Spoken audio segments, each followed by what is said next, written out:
Hello बच्चों, आज हम पत्र लिखना सीखेंगे। पत्र आपको पता है हर जगह इम्पोर्टेंट है, स्कूल में भी पत्र लिखने पड़ते हैं, कई बार हम अपने दोस्तों को भी पत्र लिखते हैं।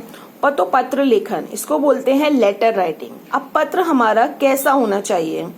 एक तो सरल होना चाहिए, यानी बिल्कुल सिंपल। सुंदर भाषा, जो उसमें लैंग्वेज हम यूज करेंगे वो बहुत अच्छी होनी चाहिए, सुंदर होनी चाहिए। पत्र हमेशा छोटा होना चाहिए। स्पष्ट यानी कि बिल्कुल क्लियर होना चाहिए, जो हम कहना चाहते हैं वो उसमें क्लियरली समझ आना चाहिए। संबोधन होता है जिसको हम पत्र लिख रहे हैं, उसको हम क्या कह के बुलाएंगे वो भी क्लियर होना चाहिए। अब पत्र जो होते हैं वो दो तरीके के होते हैं, औपचारिक पत्र और एक होते हैं अनौपचारिक पत्र। औपचारिक पत्र होते हैं जो हम प्रधानाचार्य यानी प्रिंसिपल को लिखते हैं, संपादक यानी किसी ऑफिस में लिखते हैं, सरकारी कार्यालय गवर्नमेंट ऑफिस में लिखते हैं, टीचर्स को लिखते हैं, नौकरी यानी जॉब के लिए लिखते हैं। और अनौपचारिक पत्र होते हैं जो हम अपने फैमिली मेंबर्स को लिखते हैं, मित्र, परिवार, रिश्तेदार, पड़ोसी। अब ये देखो, औपचारिक पत्र का प्रारूप यानी औपचारिक पत्र कैसे लिखे जाते हैं। सबसे पहले पत्र प्राप्तकर्ता का पता यानी पत्र जो प्राप्त करेगा उसका पता लिखा जाता है। और औपचारिक पत्र कौन से होते हैं मैंने बताया था अभी। औपचारिक पत्र वो होते हैं जो हम प्रिंसिपल्स को लिखते हैं, ऑफिसेज में लिखते हैं, टीचर्स को लिखते हैं। तो जिसको पत्र हमें देना है उसका पता, ये फर्स्ट पार्ट होता है।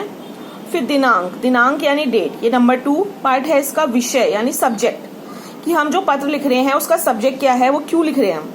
संबोधन यानी फिर हम क्या कहेंगे जिसको भी हम पत्र लिख रहे हैं, महोदय कहेंगे, है ना। विषय वस्तु यानी जो भी हम पत्र में कहना चाहते हैं वो 4-5 लाइन में हमें कंप्लीट करना है।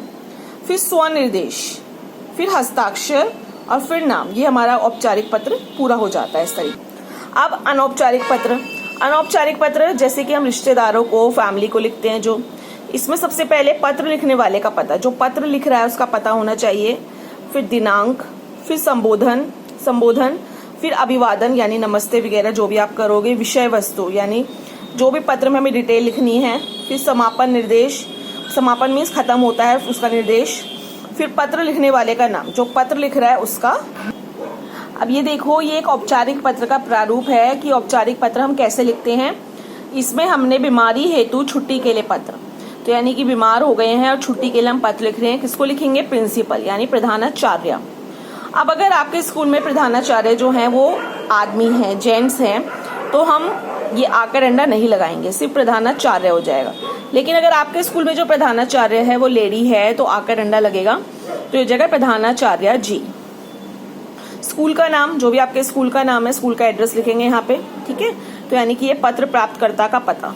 फिर डेट, जो भी डेट है एक लाइन छोड़नी है, यहाँ पर भी एक लाइन छोड़नी है। फिर विषय, मतलब किस लिए पत्र लिख रहे हैं, अवकाश हेतु, छुट्टी के लिए पत्र लिख रहे हैं। फिर मान्यवर, मतलब संबोधन देना है हमें उन्हें कुछ, ठीक है। अब विषय वस्तु, ये विषय वस्तु है यानी हम किस लिए पत्र लिख रहे हैं, क्या क्या हमें उस पर डिटेल देनी है। सविनय निवेदन यह है कि मुझे कल रात से तेज ज्वर है, ज्वर माने बुखार।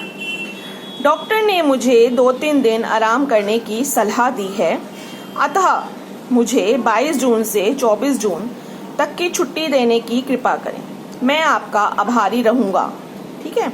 अब यहाँ पर छठा पार्ट इसका धन्यवाद, संबोधन देना दोबारा।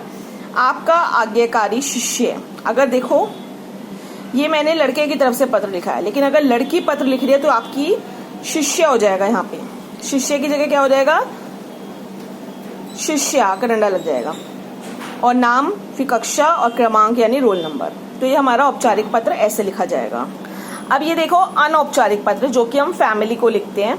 अब इस पत्र का है किस लिए हमें पत्र लिखना है, नाना नानी को जन्मदिन पर बुलाने के लिए पत्र। तो इसमें एड्रेस सबसे पहले, फिर आदरणीय नाना जी को लिख रहे हैं, यहाँ पे देखो डेट भी आई है। फिर उनको हमें संबोधन करना है, चरण स्पर्श या नमस्ते भी लिख सकते हो आप यहाँ पे। हम सब यहाँ कुशल हैं, जैसा कि आपको पता है कि मेरा जन्मदिन 30 जून को आता है। इस साल भी मम्मी पापा मेरा जन्मदिन धूमधाम से मना रहे हैं। मैंने अपने मित्रों व परिवार के सभी लोगों को बुलाया है। मेरी इच्छा है कि आप और नानी भी मेरे जन्मदिन पर अवश्य आएं। फिर अब संबोधन देना है दोबारा, आपका नाती और नाम लिख देना है। तो इस तरीके से हमारे औपचारिक और अनौपचारिक पत्र लिखे जाते हैं।